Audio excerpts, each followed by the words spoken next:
ईश्वर ने यह साबित कर दिया कि जो भारत के पास वह पाकिस्तान के पास नहीं है। भारत के पास आस्था है और इसी आस्था ने एक ऐसा चमत्कार कर दिया जिस पर विश्वास करना कठिन कहा जाता है कि लोग भगवान पर विश्वास करते हैं। भगवान उन्हें कभी अकेले नहीं छोड़ते। पाकिस्तान भारत की सीमा पर जब कुछ बड़ा करने वाला था, तभी एक हनुमान मंदिर में रहने वाले एक बंदर ने कैसे चालाकी से उनके लड़ाकू विमान को खत्म कर दिया, कैसे उसके दुश्मनों को उन्हीं के शस्त्रों से मार भगाया, कैसे एक बंदर ने उन्हें धूल चटा दी और उन्हें भारत की सीमा से भागने के लिए मजबूर कर दिया।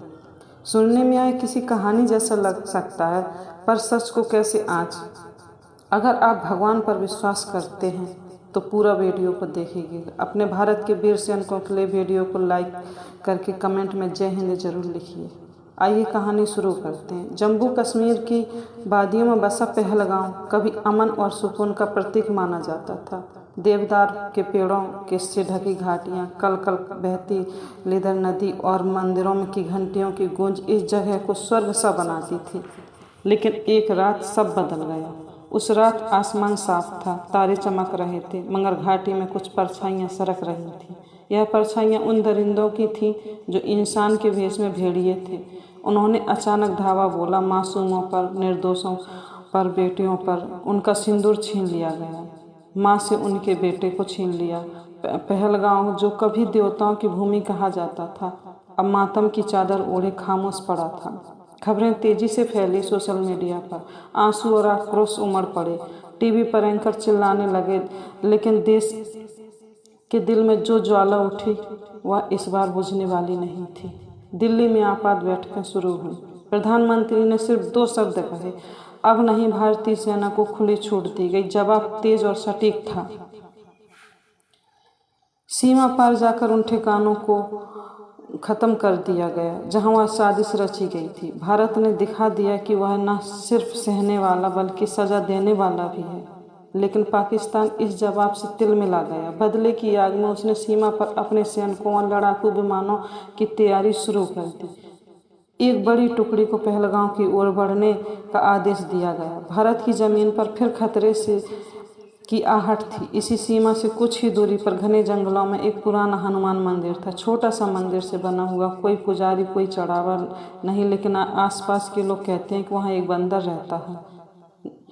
नाम था उसका बजरंगी। कहते हुए वर्षों से वहाँ उम्र का कोई अंदाजा नहीं, लेकिन चाल दम था। आंखों में चिंगारी और शरीर में ऐसी फुर्ती कि बड़े बड़े जवान हैरान हो गए।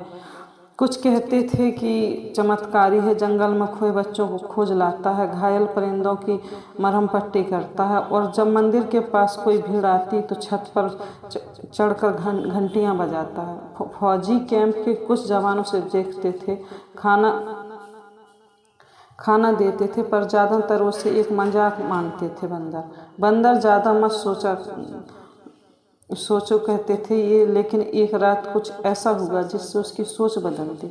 अंधेरी रात थी, हल्की फुल्की बारिश हो रही थी। चौकी नंबर 7 से एक आपात संदेश आया। सीमा पार से गतिविधि देखी गई। कुछ लोगों ने लैंड पार कर रहे थे तो जवानों की टीम तुरंत हरकत में आई, लेकिन जब तक वे पहुंचे घुसपैठिए गायब हो चुके थे। वहां सिर्फ राख के ढेर से जलती हुई मिट्टी और कुछ जले हुए उपकरण। एक जवान ने देखा मिट्टी पर पंजे के निशान थे, मगर यह निशान आम नहीं थे, गहरे थे। सैनिकों ने इस पर ज़्यादा चर्चा नहीं की, लेकिन उस रात हर चौकी पर एक अजीब बात हुई।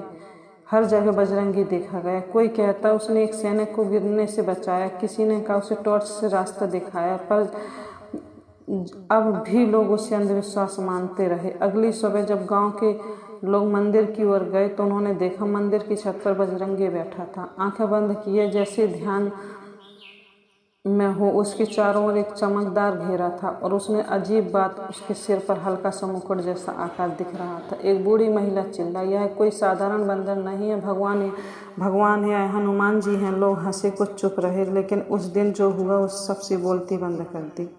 सीमा पर पाकिस्तानी ड्रोन दिखाई दिया। एक तेज सिटी के साथ वह भारतीय क्षेत्र में घुसा। जवान अलर्ट पर थे, गोलियां चलाई गईं। वह तेजी से उड़ रहा था, तभी हवा में एक आकृति उछली। वह बजरंगी था। किसी ने कैमरे में कैद किया उसने एक छलांग में ड्रोन तक पहुंचकर उसे दोनों हाथों से पकड़ लिया और ज़मीन पर दे मारा। ड्रोन फट गया। बजरंगी बिना किसी डर के वापस मंदिर की छत पर चढ़ गया। अब वह मजाक नहीं रहा। सेना ने तुरंत क्षेत्र को सील कर दिया। मंदिर पर सुरक्षा बढ़ा दी गई। बजरंगी की हर हरकत पर नजर रखी जाने लगी। लेकिन सवाल एक ही था, वह बंदर कौन है? इस कहानी की शुरुआत हो चुकी थी और यह कहानी सिर्फ एक चमत्कारी बंदर की नहीं थी, वह उस शक्ति की थी जो संकट में अपनों की रक्षा करने आती थी। कभी इंसान के रूप में, कभी पशु के रूप में, कभी एक आकृति के जिसे कोई समझ नहीं पाता। बजरंगी की पहली छलांग ने सबको हिला कर रख दिया था। अब वो केवल एक अफवाह नहीं रहा। सेना, सरकार और वैज्ञानिकों की नजरें अब उस पर थी, मगर सवाल वहाँ था कि वो आखिर कौन है। भारतीय सेना की इंटेलिजेंस यूनिट ने तत्काल एक विशेष टीम तैनात की। कोड नाम दिया गया ऑपरेशन संकट मोचन।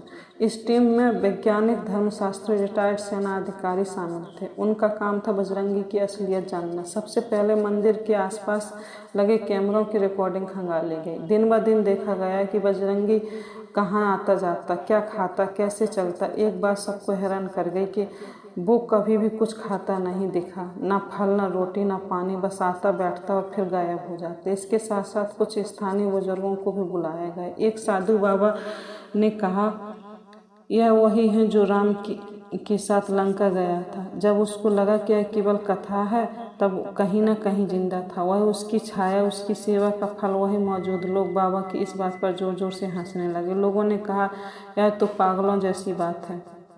बाबा टीम ने इसे धार्मिक भावना कहकर नज़रअंदाज कर दिया। लेकिन जल्द ही कुछ और सबूत सामने आए। मंदिर के अंदर एक पुरानी दीवार थी जिस पर एक मूर्ति बनी थी। मंदिर हनुमान जी की, लेकिन उनकी आंखों में कुछ अनोखा था। कैमरे की मदद से जब जूम करके देखा गया तो उस मूर्ति की आंखें बिल्कुल वैसी ही थीं जैसी बजरंगी की, गहरी, चमकदार और उनमें हल्की सी सिंदूरी रेखा। वैज्ञानिकों ने एक DNA टेस्ट भी की कोशिश। मंदिर के पास से बाल और खाल के नमूने जुटाए और लैब में भेजे गए। रिपोर्ट आई तब सब दंग रह गए। नतीजे मानवीय और बानर दोनों से मेल नहीं खाते थे। एक नई अनजानी जाति का संकेत मिला, ऐसा कुछ जो धरती पर पहले कभी नहीं देखा गया। इसी बीच कुछ जवानों ने अपनी आप बीती सुनानी शुरू की। एक ने कहा कि मेरी जान बचाई थी जब बंदूक जाम हो गई थी, सामने दुश्मन था और तभी एक तेज झोंका आया बंदर, उसने दुश्मन को धकेल दिया, मुझे निकलने का रास्ता मिल गया। एक और जवान ने कहा, मेरी माँ ने हमेशा कहा था हनुमान जी हर संकट में साथ होते हैं। मैं भी मानता हूँ। मैंने उस बंदर की आंखों में डर नहीं, करुणा देखी थी। अब वह यह महज संयोग नहीं लग रहा था। एक धार्मिक पत्रकार अर्चना शर्मा ने खुद आकर मंदिर का दौरा किया और लाइव रिपोर्टिंग की। उन्होंने कहा, जब मैं मंदिर के पास पहुंची तो कैमरे ने काम करना बंद कर दिया, लेकिन मेरी आंखों ने जो देखा उसे शब्दों में बयान नहीं कर सकती। वहाँ कोई शक्ति थी जो सिर्फ शरीर में नहीं, आत्मा में भी महसूस होती थी। इस सब के बीच पाकिस्तान की गतिविधियां और भी तेज हो चुकी थी। लड़ाकू विमानों की संख्या 3 गुनी कर दी गई थी। रडार पर साफ दिख रहा था कि एक बड़ा हमला हो सकता है, लेकिन भारतीय सेना का आत्मविश्वास पहले से कहीं ज़्यादा। बजरंगी अब एक रहस्य से अधिक एक रणनीति बन चुका था। सेना ने मंदिर के आसपास के क्षेत्रों को नो ड्रोन जोन घोषित कर दिया। चौकी को अलर्ट कर दिया गया कि अगर कोई हलचल हो तो बजरंगी के संकेतों पर ध्यान दिया जाए और संकेत मिलने पर हर बार जब कोई खतरा पास आता, बजरंगी मंदिर की घंटी 3 बार बजाता। जवान समझ जाते कुछ गड़बड़ है। एक बार उसने मंदिर की छत के एक खास दिशा में दौड़ लगाई और जब दिशा में पहुंचे तो उन्हें सीमा के पास बारूदी सुरंगें मिली, जिसे समय रहते निष्क्रिय कर दिया गया। अब लोगों ने मंदिर में पूजा शुरू कर दी। हर रोज वहाँ एकत्रित होकर लोग प्रार्थना करते, घी का दीप जलाते और कहते बजरंगी। लेकिन इन सब के बीच एक बात जो किसी ने नहीं देखी, बजरंगी के शरीर पर एक निशान उभर रहा था, एक त्रिशूल का निशान। क्या वह कोई संकेत था? क्या वह कोई भविष्यवाणी की निशानी थी या फिर कोई शक्तिशाली चेतावनी?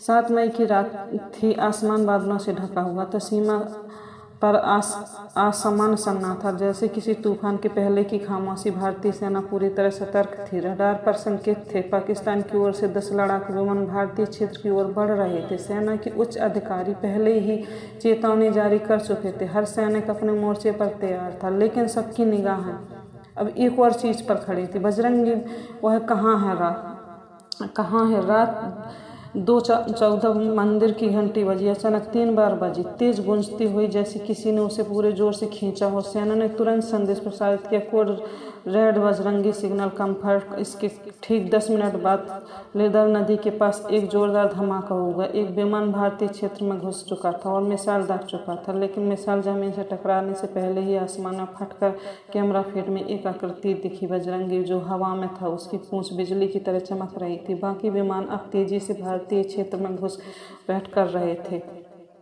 सेना की पंजाबी फायरिंग शुरू हो चुकी थी। संख्या बल दुश्मन के पक्ष में था। तभी बजरंगी ने जमीन में छलांग लगाई और हवा में एक 4 विमानों को निशाना बनाया। किसी के पंख तोड़े, किसी के इंजन को फाड़ा। आसमान में आग के गोले बनते जा रहे थे। पहलगांव की घाटी रोशनी से जगमगा उठी थी, लेकिन वह रोशनी डर की नहीं, रक्षा की थी। बजरंगी ने एक विमान को पकड़कर पहाड़ से दे मारा।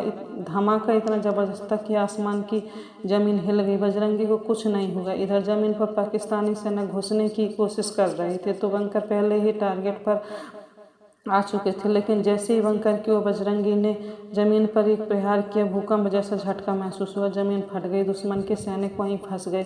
जैसे सेना ने जवानों को तुरंत उन पर काबू पाया। उस रात 10 विमान गिराए गए, 4 टैंक नष्ट हुए और 37 दुश्मन सैनिकों को खत्म किया गया। भारत की ओर से कोई नुकसान नहीं पहुंचा। अगले सुबह बजरंगी मंदिर की छत पर वापस आए। उसके शरीर धुएं से काला हो गया था, लेकिन उनकी आंखें तेज चमक रही थीं। उसने मंदिर की मूर्ति के सामने सिर झुकाया और फिर गायब हो गया।